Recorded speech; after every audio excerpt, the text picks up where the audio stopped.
കാണാറുണ്ട്. എന്നാൽ ഇങ്ങനെ ഒരാളെ കാണാതായതിന് മന്ത്രിമാർ, MLA മാർ, അവിടെയുള്ള ആളുകൾ, മന്ത്രി ഞങ്ങൾ മാത്രമല്ല അവിടെയുള്ള ജനങ്ങൾ പലരും, നാട്ടിലുള്ള പലരും, പല ഭാഗത്തുള്ളവരും അവിടെ പോവുകയും അന്വേഷിക്കുകയും ചെയ്യുക. ഇങ്ങനെ വരുന്നൊരു സ്ഥിതി ഞങ്ങൾ ജീവിതത്തിൽ ആദ്യമായിട്ടാണ് കാണുന്നത്. മലയാളികളുടെ ഞങ്ങൾക്ക് ബഹുമാനമുണ്ട്. അപ്പോൾ അത്തരത്തിലുള്ളൊരു വികാരം അത് പിന്നീട് എല്ലാവരും അന്വേഷണം നിർബന്ധമായും തുടർന്ന് മുന്നോട്ട് പോകണമെന്നുള്ളിടത്തേക്ക് എത്തി. കേരളത്തിലെ മുഖ്യമന്ത്രി തന്നെ കർണാടക സർക്കാരിനോടും കേന്ദ്ര സർക്കാരിനോടും അന്വേഷണം തുടരണമെന്ന് അഭ്യർത്ഥിച്ചിരുന്നു. നേവൽ ബേസിൻ്റെ ഏറ്റവും നല്ല ടീമിനെ തന്നെ അവിടെ വേണമെന്ന് ലെറ്റർ അയച്ചും മറ്റും കേന്ദ്ര ഗവൺമെൻറ് ഓർമ്മപ്പെടുത്തിയിരുന്നു. തുടർച്ചയായ ഒരു ഇടപെടൽ എല്ലാവരും യോജിച്ചെന്നുകൊണ്ടാണ് നടത്തിയത്. അതാണ് ഇപ്പോൾ നീണ്ട 71 ദിവസമായി. 71 ദിവസം ഇപ്പോൾ ഞങ്ങളിപ്പോൾ കോണ്ടാക്ട് ചെയ്ത സമയത്ത് ലോറിയുടെ ഒരു ഭാഗം കിട്ടി. മറ്റു കാര്യങ്ങൾ നമുക്ക് അധികം വൈകാതെ തന്നെ മനസ്സിലാക്കാനാകുമെന്നുള്ളതാണ്. എന്തായാലും അർജുൻ്റെ വീട്ടുകാർക്കൊപ്പം ഇതുവരെ നിന്നതുപോലെ ഇനിയും നമ്മളെല്ലാവരും നിൽക്കും. ഇനിയിപ്പോൾ എന്താണ് ഇതിൻ്റെ ഒരു ഫർദർ കാര്യങ്ങൾ? അല്ല, ഇത് നമ്മളിപ്പോൾ ഇനി മറ്റു കാര്യങ്ങൾ കൂടി അറിയേണ്ടത്.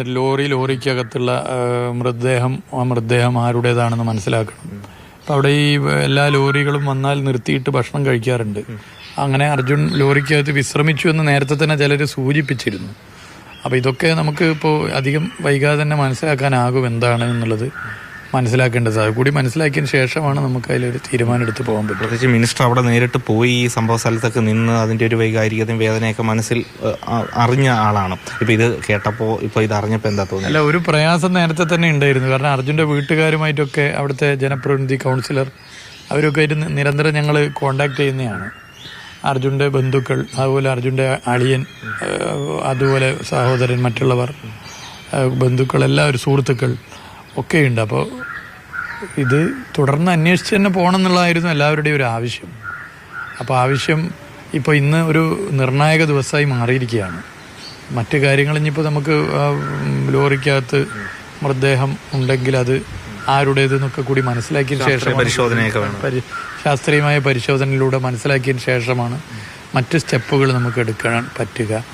എന്തായാലും അർജുൻ എന്നുള്ളത് ഒരു വ്യക്തിയായിരുന്നില്ല, ഒരു അർജുൻ ഒരു വികാരമായിരുന്നു. അർജുൻ്റെ ഒപ്പം തന്നെ കാണാതായവരുണ്ട്. അവരെയൊക്കെ കണ്ടു കിട്ടണമെന്നുള്ള ഒരു അഭിപ്രായം, അതിൻ്റെ ഭാഗമായിട്ടുള്ള തെരച്ചിലൊക്കെ വരികയാണ്. ലോകത്തിൻ്റെ വിവിധ ഭാഗങ്ങളിൽ നിന്ന് ആളുകൾ കോണ്ടാക്ട് ചെയ്ത്.